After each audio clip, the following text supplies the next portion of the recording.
Welcome to the next episode of Brandland. I am your host, Garrett Justice, and I'm joined by a special guest today, Caleb Hepler.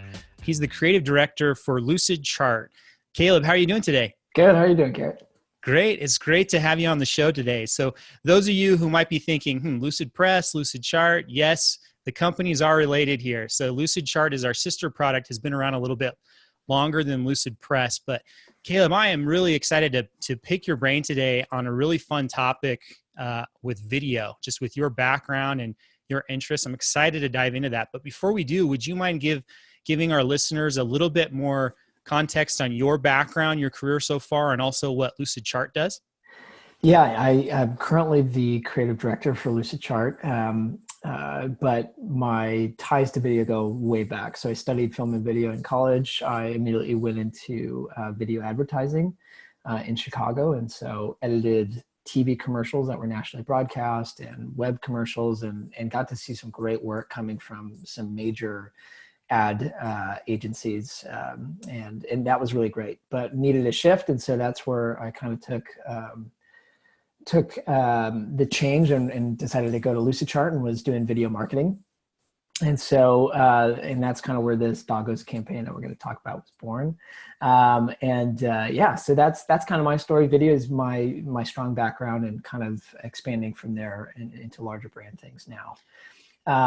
And so, like I said, that's with Lucid Chart. Lucid Chart is a visual workspace. It combines diagramming, visual data visualization, and collaboration. So we really serve a largely technical audience, but the product is such that it serves a lot of people, but a technical audience is one of our primary audiences. And that's where we are. It's awesome. And Caleb is Mr. Humble too, but if you look at this guy's LinkedIn background and ever have a chance to connect with him and work with him, he has truly an impressive background. So I'll toot your horn if you won't here, Caleb. But I've just been so impressed with with Caleb as I've had the chance to work with him, through our sister brands here the last few years. So Caleb, I'm super excited to dive into this topic today. You and your team have done something truly incredible. You mentioned this Doggo video campaign that was launched a few years ago and has had hundreds of millions of views across multiple videos, right? And It's just truly, truly impressive. So I think that's just such a fascinating story and something we can all learn from, and everyone can, apply principles of that, especially as video is just so popular today across every industry. So as we jump into that, would you mind giving us a little bit of context on this Doggo campaign and how that came to be? Yeah, I mean, you're right. Looking back at the numbers, it's just crazy to see, it's like 300 million views across the entire campaign over a couple of years. So I even look back and I'm like, how did this even happen? And I think probably your listeners are curious too. It's like, everybody wants to know, how do you make a viral video, right? How do you get that much attention on something, especially if it's something, that's related to your brand? It's very rare. So how this came about was basically a few years ago, we were trying to figure out this technical audience that I talked about, like largely engineers and people in product, people who develop software, was like, how do we engage with them in a meaningful way? And so we thought video was a really great way to do that. And I had some ideas in terms of like maybe some ads or organic content, just some ideas. And fortunately at Lucid, we have a pretty open culture in terms of like, okay, let's iterate and try some stuff. So I just had these ideas, and not being an engineer or anyone in software myself, being very far from that, I realized that what I think might be funny is probably very different from somebody who's in that field. So I sat down with some of our engineers. We have great engineers here, and just kind of ran these ideas past them, right? Some of them had to do with, I don't know, I can't even remember what they were now because they probably weren't that great of ideas, but just ran them past and kind of pitched all these things and said, okay, do any of these stick out to you? And there was a group of like 4 or 5 engineers. And there was one that had to do with like a certain meme at the time that was kind of popular, but it was, I don't know, it maybe wasn't quite what it could be, because an engineer, his name was James, he said, I like that one about a meme, but I don't know if that meme is really like, it feels like it's kind of on its way down, like it's kind of passe. Have you heard of this thing called doggos? I was like, I have no idea what you're talking about. He was like, well, it's doggos and puppers and floofers and woofers. I was like, this guy is kind of crazy.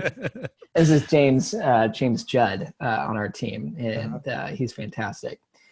And so I was like, no, but tell me more. And he goes, well, there's all these different, terms for types of dogs and whether they're big or small, fluffy or not, blah, blah, blah. And he said, it's kind of like a small, weird subculture on Reddit, but it's kind of funny. And he had the idea of like, listen, like there's all these different terms, they're related. Wouldn't it be great if we could just kind of like visualize the relationships between them? And so I was like, that sounds really intriguing. And had that, it was like, for a video, it had that balance between like, it felt accessible and widely relevant. Like people love animals and yet weird enough that it was like, this might be a complete failure, but it also might be just kind of obscure and weird enough that it could have that like viral kind of thing that happens. In the back, I never expected that to happen, but I was like, oh, this could be kind of great.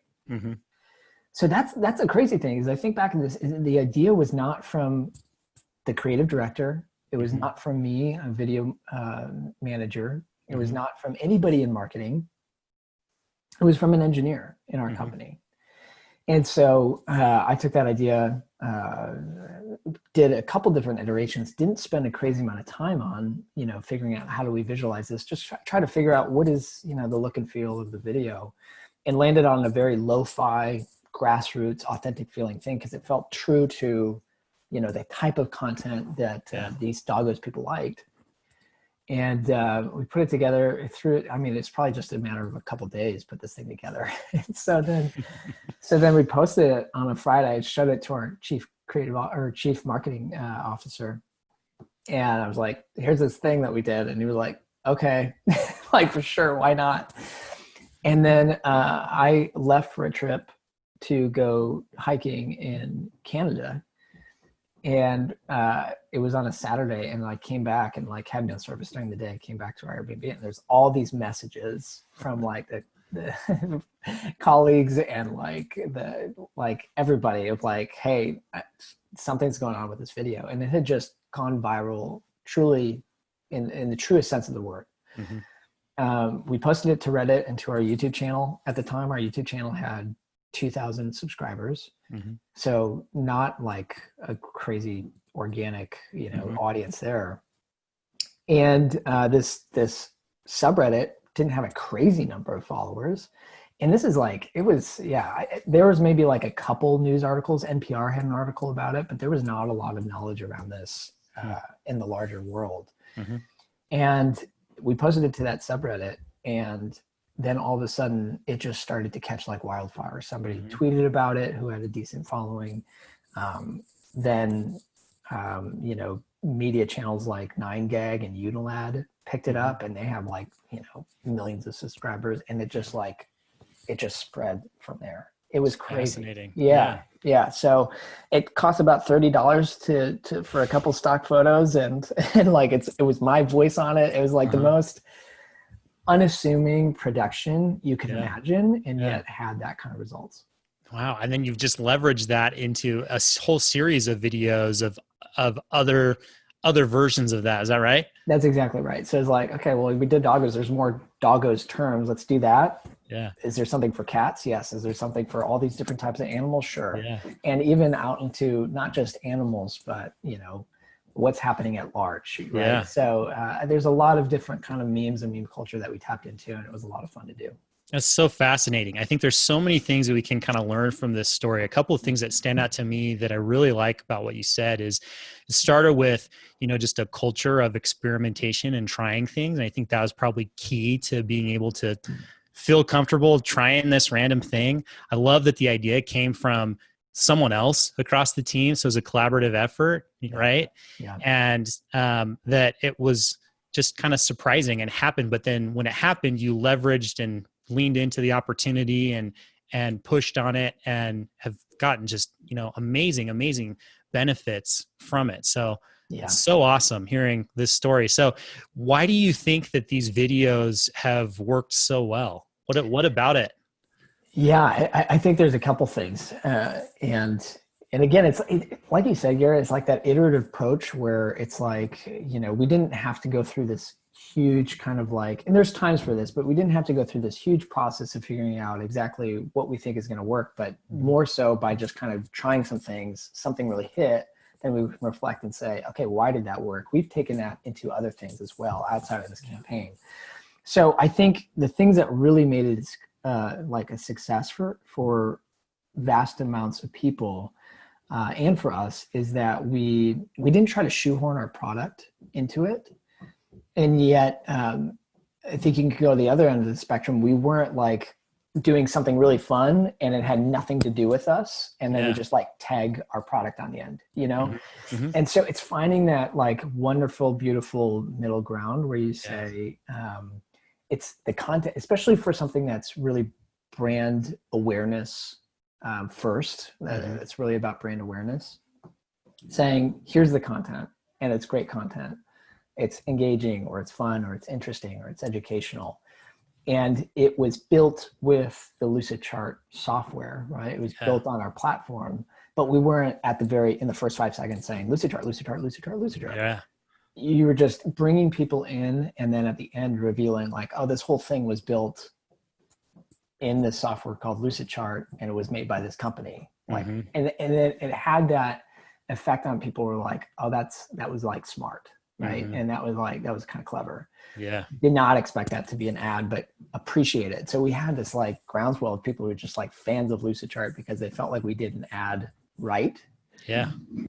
So that was a big takeaway is just kind of saying, what is that middle ground between, being relevant to a certain topic and not beating people over the head with our product or our logo. Yeah.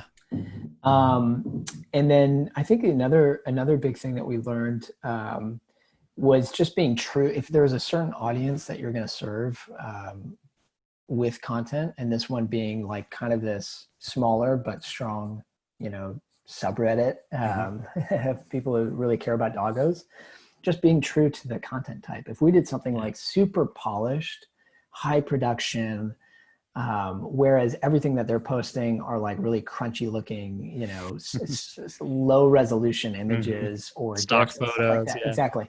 Then it wouldn't it wouldn't have resonated with that audience, and they wouldn't have cared enough about it to then, project it out to the rest of the world. So really, really understanding who your audience is and speaking in a visual language that they associate with and that's relevant to them. Yeah, love those ideas and tips. I think it's just kind of genius how you went about that. One of the things that I really like that you talked about is it sounds like it was first focused on creating cool, entertaining content. And then secondarily, after that, finding a creative way to show off the product without even really talking about it, right? And so I love that mix because I think that sometimes companies get caught up on, talking about our product first. So we have to talk about the features or the benefits or whatever it is. But especially this type of content, it was just about entertainment. It's just about something fun. You knew the audience that you were creating for, and that was the focus. And then you found a creative way to kind of show off the product without having to have a big list of features and benefits. You know what I mean?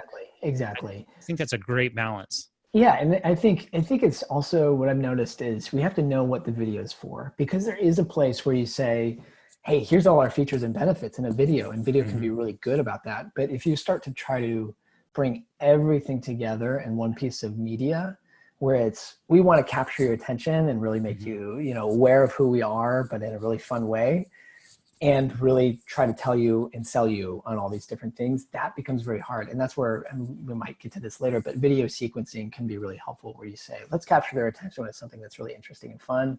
And let's kind of feed them down the line of like, hey, let us tell you, we've earned the right to maybe tell you a little bit more about what we do or who we are. Yeah. Yeah. That's awesome. I'd love to come back to that video sequencing. But before we do, I'm curious too, you've talked about 300 million views over the last few years across this video series. So if you really break it down and summarize, what do you really feel like the impact for this series has been on your brand as well as the business? Yeah, I think for our brand, I feel like it put us on the map on a larger scale than we previously just did not recognize. We had a couple other creative campaigns that were led previous to my being there that were, you know, largely successful, but this was on a scale that was beyond that. And again, not by, it's just by what I like to call the viral gods, right? It's like we kind of hit gold. So from a brand sense, it put us on the map where people were able to just be like, oh, I've heard of Lucid Chart before. They're the ones who did those Doggos commercials, right? You know, and it had that correlation where so many people had seen the videos that it was just, we were a bit more top of mind. So from a brand standpoint, it just kind of put us on the map more. And it just kind of gave us that lift that is super helpful going forward. From a business perspective, and again, this is understanding what are these videos for? You know, I'd love to tell you that, and we certainly tried to dig into this and say, can we move those 300 million views into, subscriptions or enterprise, deals, and doing that. There are ways to work through that stream, but largely we just saw that it's a pretty Herculean effort from that large of an audience to then pick out who are the people who are maybe going to watch a Doggo's video and then want to sign up for an enterprise deal or something like that.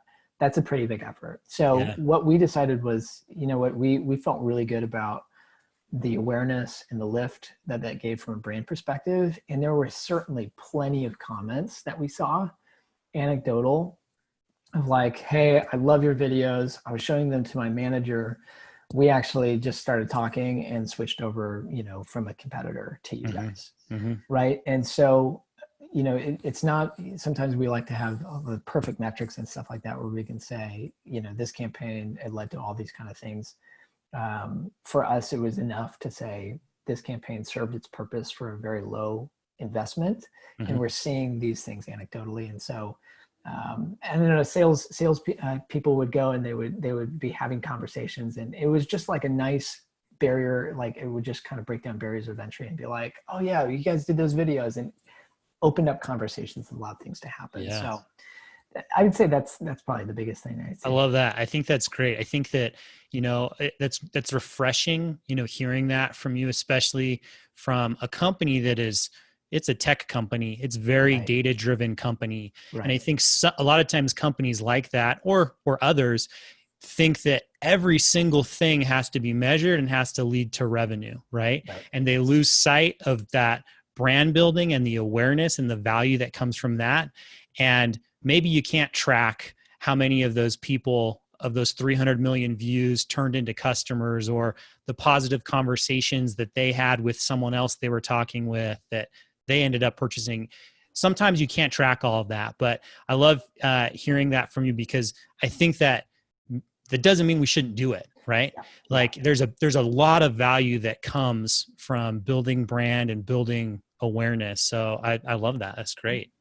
Yeah, that's exactly right, Garrett. It's something that there's a time and place for everything, and I think that's a takeaway that we've had. We've since done other brand awareness campaigns, and we've been able to say, this is for brand awareness purposes, right? And let's talk about other ways that we can then, when it comes to conversion, let's layer that on as well into another medium. And really, and you can still judge success, but you use awareness metrics instead of down funnel metrics. Exactly. That's awesome. Well, building on that as one of the takeaways, I mean, this is just an incredible story. I'm sure that there's listeners out there who are thinking, yeah, but I don't have success with the viral gods, right? So what are those takeaways that you feel like marketers, creatives out there could learn from this story? Because sometimes there's an element of, you get lucky when it comes to viral videos. Obviously, people have tried to engineer that, and there's principles obviously that are probably consistent through viral videos. But what are the big takeaways that you think you could share with other marketers and creatives that they could apply in their own businesses? Yeah, great question. The first thing that comes to mind, because none of this would have happened if there was a siloed approach to creative and marketing thinking. So I think the biggest thing is just acknowledging that great ideas come from everywhere in your organization, and being open and having your ears to the ground in terms of like, what are some of the ideas that are popping up, right? And listening to those. I'm guilty myself. Even after this story, I was just thinking, well, we know best, right? Like we know how to market and stuff like that. But you have to understand that sometimes we kind of get in our own heads in terms of like what marketing is, but really what marketing is having a connection with those who are on the other side. And so I think that's huge. Listen to other people in your organization, get feedback, get ideas, open that up. Another takeaway, I think the big one for me, and we hit on this a little bit, was just be true to your product. Find the right way to be relevant to that, like to a content type, right? To say, oh, here's a great idea, but does it make sense for our product and who we are? Make sure that you don't stretch too far and jump the shark, and at the same time, I think don't shoehorn your content or your logo or brand or something into content that doesn't make sense for you. I think it's just like find that middle ground where it's like, this is us and this makes sense, right? Because I think an audience will appreciate you for that. I think one more takeaway is, and again, it's kind of a recap of what we talked about, but really understanding that certain content serves certain things. To say, we are really like, figure out what your objectives are. And this is kind of a backwards thing. This is kind of a retrospective, because we were kind of just like iterating at the beginning, but retrospectively, it's like, figure out what your objectives are. Is it brand awareness, or is it conversion, or is it, form fills, or go down the line? Really stay true to that objective and stay clear, especially when it comes to video, and figure out, okay, well, how do we then, if we want to have that like longer term, more down the funnel kind of approach, how do we do that with different videos instead of all in one? And that's different from product to product, but I think in general, it's a good principle to keep in mind. Yeah. Excellent tips. I think those are applicable for any of us marketers and creatives out there who are trying to do something, hoping that they could do something, close to what you guys have done. So thank you so much for these tips, Kayla. This has been just an awesome episode. As we kind of wrap up here today, I have one last question for you. Based on your experience working, so deep in video and the success with this campaign, obviously video has been a very, very popular medium for all different types of companies over the last few years. But how do you think that that's going to continue to evolve? What role do you feel like video will play in the future of marketing and brand building? Yeah, it's a great question. I wish I had a crystal ball. But I mean, video is one of those things where it's always been, especially with advertising, I think it's always been more experimental in nature, where I just kind of think about some advertisements have actually paved the way for like really innovative things in like movies and films, because it's a shorter medium. It's like, what are we going to do in 15 or 30 seconds? We can kind of do anything. And so I'm excited just to see where things evolve and how it changes and how it shifts and stuff like that. I think what's going to happen is, I think we're entering into a time where product videos especially are coming fairly ubiquitous, right? Like I think audiences really, they just kind of get it. It's like, okay, I know what that is. So I'm kind of anticipating a shift perhaps in terms of like how certain brands display their product through video, right? Is it going to be your traditional overview or demo video, or, let me walk you through what our product is or does, or who we are, or are we going to start to see a shift, a creative shift in terms of like, listen, how this usually goes. Let's really kind of drum it up or experiment or get a little bit more abstract. So yeah, I don't know, but I think that's at least something that I'm kind of anticipating and thinking about myself. Interesting. That's exciting. It's very, very cool. Well, Caleb, again, thank you so much for taking the time to jump on this episode today. This has just been truly awesome. It's great hearing the story and the insights and the takeaways from this. As we wrap up here, what are the best ways, if any of our listeners want to reach out to you or have other questions, what's the best way to contact you? Yeah, just connect with me on LinkedIn. It's Caleb Hepler. It's hard to miss at Lucid, and we will be happy to message you back and connect from there. So yeah. Awesome. Well, Caleb, thank you again so much. Really appreciate it. Hope you have a good rest of the day. All right, you too, Garrett. Thanks for having me on. Thanks.